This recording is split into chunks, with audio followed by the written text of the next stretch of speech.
every January for 25 years, I kick off the new year with a super goal Saturday seminar. It's a sports theme. That sounds neat. That sounds good. Now, your website is www.donotgiveup.net. Is that where our listeners can go to get all of the information, or you mentioned another? Is there another website as well? No, that's the key one, donotgiveup.net. And when they go there, they can hear podcasts, audio podcasts. They can see the videos that you mentioned. They can see where my books and CDs are listed to purchase. They will see my calendar so they know where I'm going to be speaking, and we keep that current every week. And it's something's added every week. So I may be coming to a city near your listeners soon. Right. I also have countless articles on the website that they can read also. Oh, great! Because you mentioned the books, and I wanted, and I know you have books and e-books and some CDs. I wanted to talk a little bit about your books. You have, is it 5 books that you have out now, or how many books? Yes, I have Sister Friends and Success Gems, which are my 2 earlier publications. They've been out quite a while, but they still sell pretty good. Then I have You Are Too Blessed to Be Stressed, which I wrote several years ago. And then I have a book called You Deserve More, which is a book on empowering women to be smart with their heart when it comes to relationships. And then my most recent book is Shift, and I have to say it really slow. Shift Happens, SHIFT. Okay.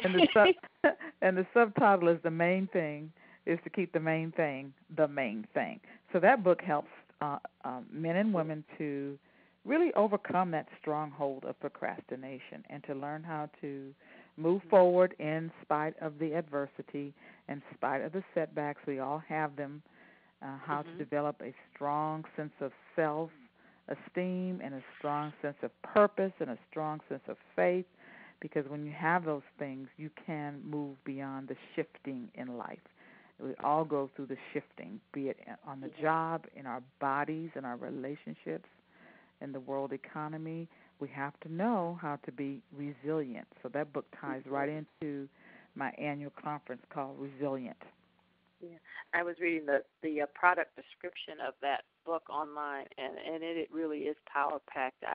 I know that's going to be one of the first ones that I purchased. It talks about learning how to cope with adversity, distractions, and life's interruptions in a positive and proactive way. It just it sounds fantastic. I'm going to get all of them, but that's going to be, I'm sure, my favorite. And I just want to touch on just mentioning some of the for our listeners, a couple of the names of some of the workshops and the topics. And again, they can go online to get the rest of them. But she had something like You Are Too Blessed to Be Stressed, Pearls of Wisdom, Only the Strong Survive, How to Be Resilient During Difficult Times, Healing Hearts and Souls, The Self-esteem Doctor is in the house. I like that.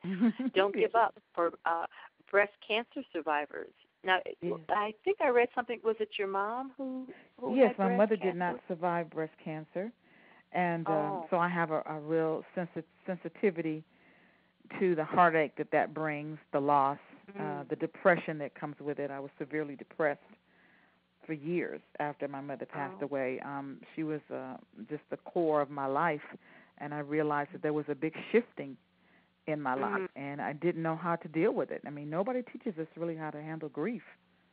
Right. And so there was an identity crisis because I was no longer her daughter, and my identity was really wrapped up. And I know now, in hindsight, it was very unhealthy, but it was really very wrapped up in pleasing her, and I was closely knitted to her. I was like, everywhere I went, she was there.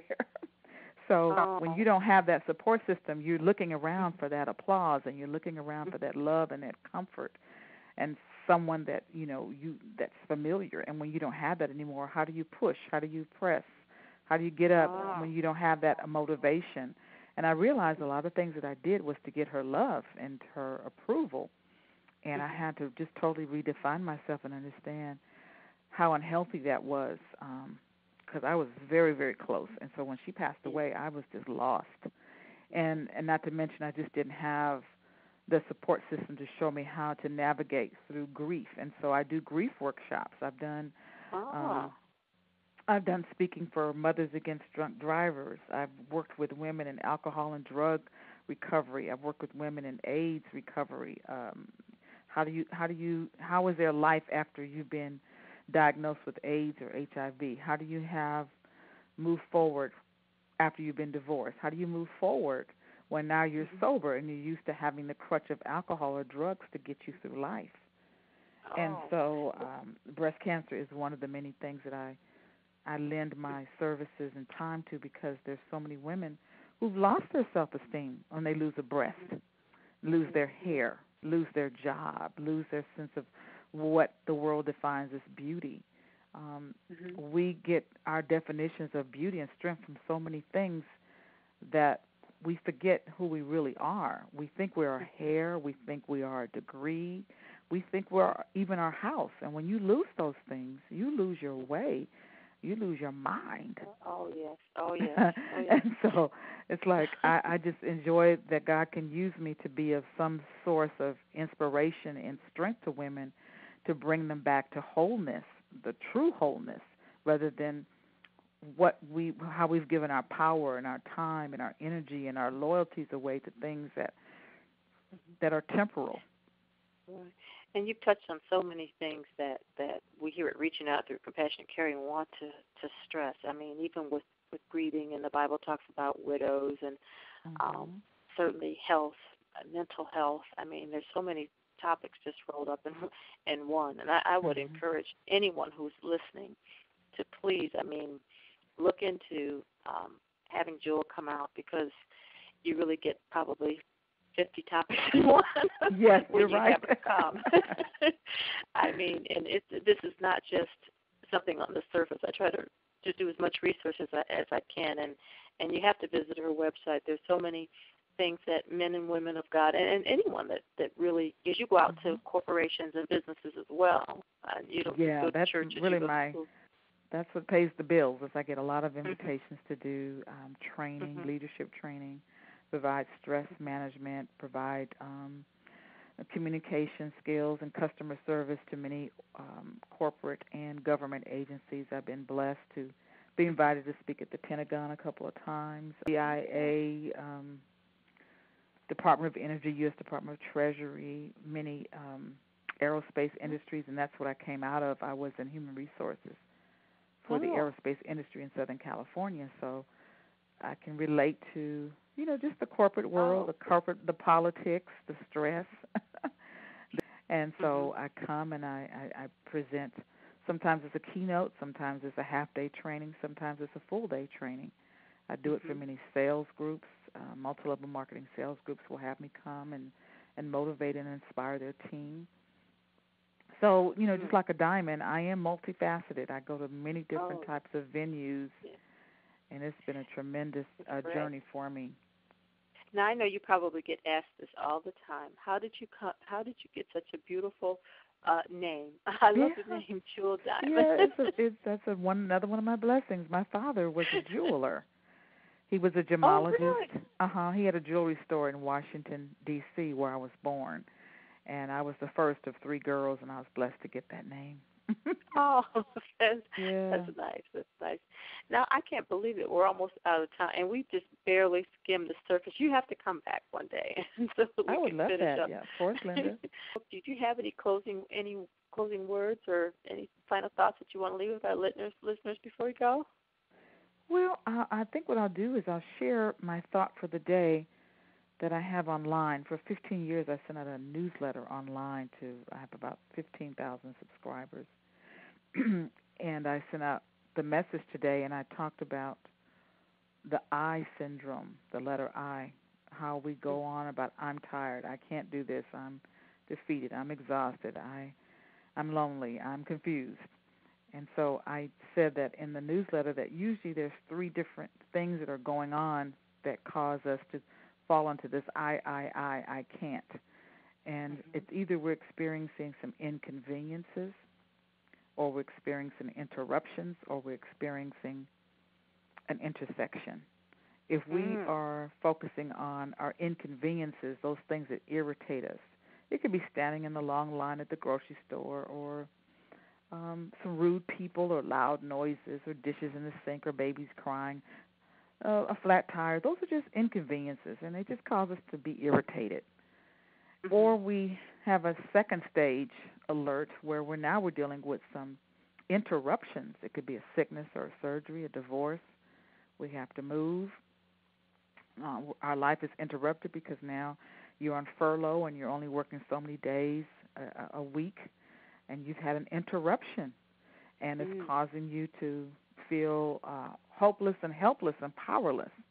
And then the final stage alert is now you're at an intersection, and you've got to make some crucial decisions. You may be at a crossroad and you just feeling stuck, and you have to make a career move, or you've got to move out of an abusive relationship, or you've got to change churches, or you've got to speak up against injustice, or you've got to start your business, or you're getting ready to get married, or you're going through a life-altering stage in your life, and you're at this intersection, and you need to know which way to go. And this is when we're experiencing inconveniences, interruptions, or intersections, we fall into this I syndrome of what I can't do, instead of understanding the power of God and the power of prayer and the power of networking and the power of having positive relationships in your life.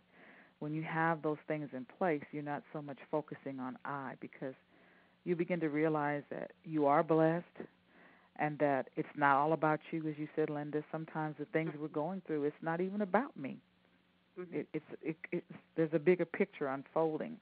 When it's all about me, then I'm really being I've become prey to things like depression and overeating and blaming and just all types of things that the enemy now has access to my spirit and my joy, my destiny, and I've allowed that because I'm focusing on me. Whenever I'm focused on myself, and it can be horrible, but as soon as you start trying to think about somebody else or networking or just helping somebody else in need, it just changes the whole situation. Yeah, it just diffuses that, and that stronghold of self-pity and depression is broken, because now I've got to think, I got to count my blessings. I got to pick up Jewel Diamond Taylor's book that says I am too blessed to be stressed.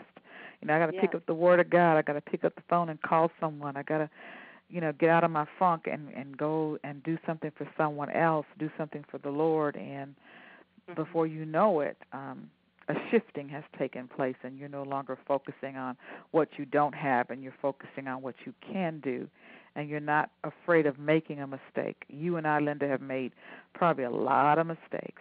Oh, yes. Okay, but that is how you get wisdom. Wisdom comes from learning the things you should never do again, or the things you need to continue to do. So it just all boils down to two things. Do you have faith? Do you have fear? And which one has got a hold on you? Because that will determine the quality of your life and your ability to bounce back from adversities in life. Wow.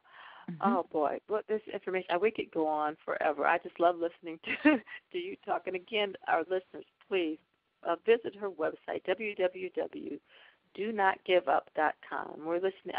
.net. We're listening to Jewel Diamond Taylor, and she is somebody that you definitely want to have come out to your next conference or retreat. She does keynote speaking. She's a facilitator, and she's an excellent, beautifully anointed woman of God.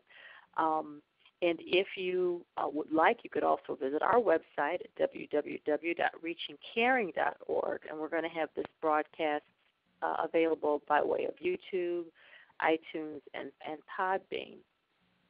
And we just want to let everybody know that Outreach News is in association with Reaching Out Through Compassionate Caring, your outreach connection. Jewel, thank you so much for joining us. And thank you, Linda. God bless you in all of your endeavors. I know you're making a tremendous impact on people's lives. Thank you for listening to this edition of Outreach News. Outreach News is also linked to YouTube, Twitter, Podbean, Facebook, and iTunes. Please check out our website at www.reachingcaring.org.